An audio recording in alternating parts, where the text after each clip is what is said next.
Sebagai penerbit, kita kena kawal, kita kena complete, kita kena siapkan.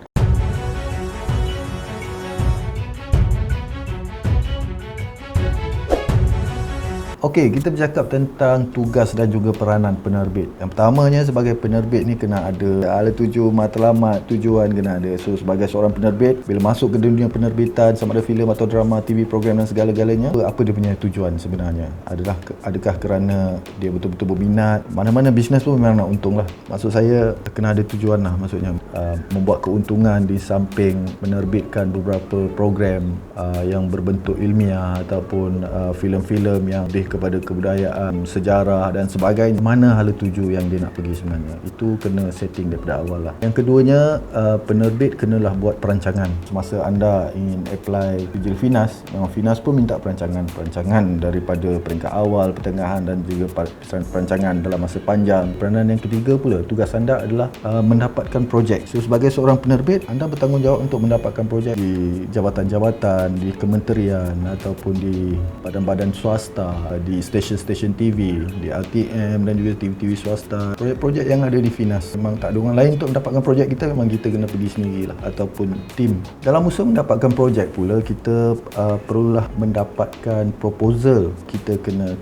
create the project. Maksudnya, kalau ada need statement ataupun tuntutan daripada stesen, so kita kena melihat kategori ataupun apakah permintaan kehendak daripada stesen. So, melalui itu, proposal ni sama ada kita buat sendiri ataupun kita cari writer ataupun kita cari director yang boleh buat proposal penerbitan ni. Dia ada format dia. Mungkin satu hari nanti saya akan cerita macam mana nak buat proposal. Kalau drama, mesti ada sinopsisnya, mesti ada logline-nya, nak ada awal semasa penerbit hendak mencari projek dan hendak pergi pitch projek. Ataupun kalau ada klien ataupun pihak-pihak swasta atau kementerian jabatan yang inginkan kita membuat projek untuk mereka. Jadi apakah kehendak mereka dan kita kena come out dengan satu proposal untuk mengikut kehendak klien tersebut. Penerbitan dia melibatkan suatu bahan audio visual yang kita akan keluarkan. Jadi sudah tentulah ia perlu dalam bentuk write up dan juga untuk kita beri penerangan dan juga apa yang kita akan hasilkan daripada kehendak mereka. Itu maksud saya. Setelah kita menghasilkan proposal, sudah tentulah kita kena dapatkan projek tu. So, dapatkan projek tu maksudnya dah ada proposal, so kita kena pergi hantar ke stesen TV. Stesen TV pula ada dia punya kriterianya, maksudnya ada tendernya, ada kalau RTM tu ada prosedur-prosedurnya. Macam saya cakap tadi, ada need statement yang kita kena ikut. Jadi kena masuk proposal, berapa kopi, apa format proposal tu semuanya. Kemudian kalau stesen tu ada slot-slotnya, ada tema-temanya. Setelah kita disaring, kena buat satu sesi pitching, iaitu presentation ke atas proposal kita. So, apa yang kita nak buat, kalau drama itu apa dia punya cerita, siapa pelakon, siapa pengarah, temanya apa. So, apa perkara yang perlu kita buat untuk mendapatkan projek. Baik, seterusnya setelah kita di award projek, jadi kita kena menyediakan dana penerbitan. Maksudnya, dana penerbitan ni sama ada boleh disediakan awal ataupun setelah kita dapat projek.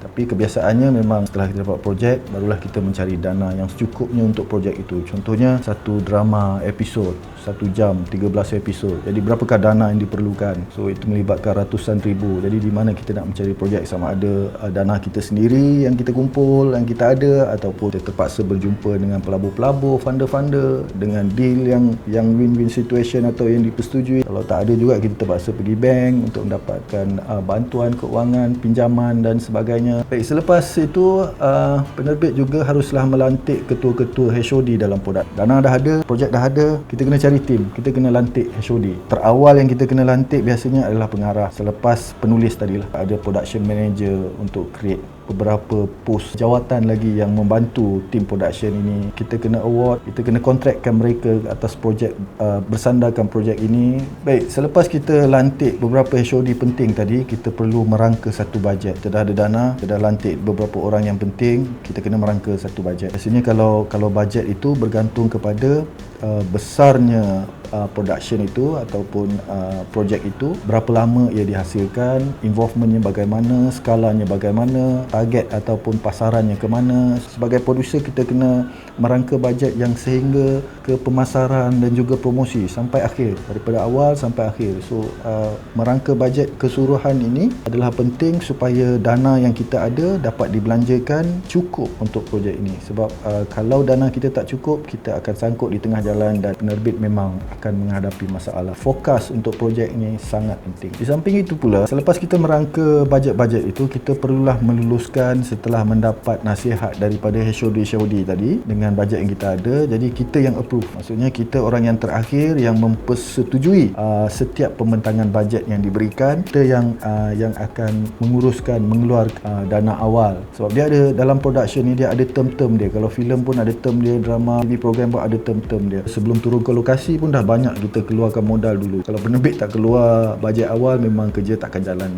Kemudian penerbit juga harus mengawal setiap pergerakan penggambaran dan juga progres penggambaran di lokasi sehinggalah siap sampai studio. Maksudnya daripada perancangan kita, daripada bajet kita, daripada planning kita apa semua, so kita kena kawal. Ni kalau dijanjikan shooting 25 hari, kita bagi lagi 2-3 hari. Kalau ada contingency, hujan dan kecemasan dan sebagainya, kalau dah melebihi sehingga 40 hari, itu satu yang cukup besar kegagalan, maksudnya ke atas perancangan kita. Jadi kita kena rancang betul-betul mengikut perancangan kita, berapa hari kita nak syuting. Penggambaran di lokasi ini sangat-sangatlah satu kerja yang mencabar dan satu kerja yang paling besar sekali dalam penerbitan. Maksudnya preparation tu lama, tapi syuting tu sekejap je. Tapi syuting ini adalah suatu perkara yang cukup berat dan cukup serius dan cukup besar. Dan selepas habis syuting, jadual untuk di editing pula, di post pula. So itu juga kena kawal. Maksudnya kalau ada color grading, kalau ada lagi nak buat sound mixing dan segala-galanya, kalau untuk filem, mengawal setiap pergerakan ini, dia melibatkan kos dan juga masa. Sebab itu sebagai penerbit, dia memang bertanggungjawab mengawal progres keseluruhannya. Peranan lain juga, dia perlu mengambil kira tuntutan ataupun kehendak daripada klien. Maksudnya kalau kita mendapat kerja itu daripada klien, jabatan ataupun swasta tadi, jadi kita kena mengikut kehendak dia. Apa saja pergerakan dan juga bahan yang kita buat itu perlu kena report. Maksudnya kena ada satu stage report, kita dah sampai banyak ini. Tidak boleh menyalahkan orang lain. Maksudnya klien itu dengan kita, jadi kita bertanggungjawab sepenuhnya atas bahan.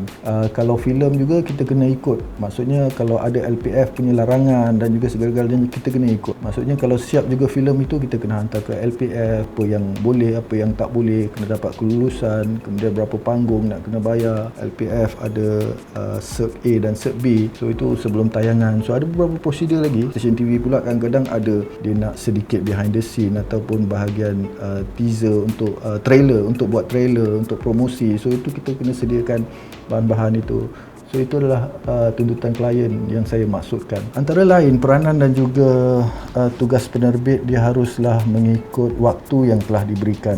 Kalau di RTM, kalau di government punya projek, so ada waktu, ada jangka masa untuk menyiapkan projek. Jadi mengikut masa yang telah diberikan, masa yang kita janjikan. Sama juga dengan stesen TV swasta, setiap kali projek di award, kadang ada dia punya tarikh tayangan. Jadi kita tidak boleh melebihi daripada tarikh-tarikh yang diberikan, sebab kita berurusan dengan stesen TV, kita berurusan dengan organisasi yang besar, mereka ada jadual. Jadi kalau kita lewat, kita akan mengganggu waktu-waktu siaran mereka. Sebab itulah masa dan juga waktu delivery produk itu memang sangat-sangatlah penting. Saya rasa tentang penerbit, nak cerita penerbit ni memang banyak sebenarnya. Ini saya cerita secara kasar sebab saya tahu ramai businessman dan juga ramai di kalangan peniaga-peniaga yang ingin involve dalam dunia filem dan juga TV program. Tapi inilah secara dasar dan secara kasarnya saya beritahu. Kalau ada penerbit ataupun kawan-kawan saya yang melihat klip ini, kalau nak tambah ataupun nak perbetulkan apa yang saya cakap ini, kalau ada salah betulkan, sila komen, sila tambah lagi. Saya minta maaf kalau ada yang tersinggung dan juga terkasar bahasa. Kita jumpa lagi dalam tajuk-tajuk yang lain, insya-Allah akan memberi manfaat pada semua. Assalamualaikum warahmatullahi wabarakatuh.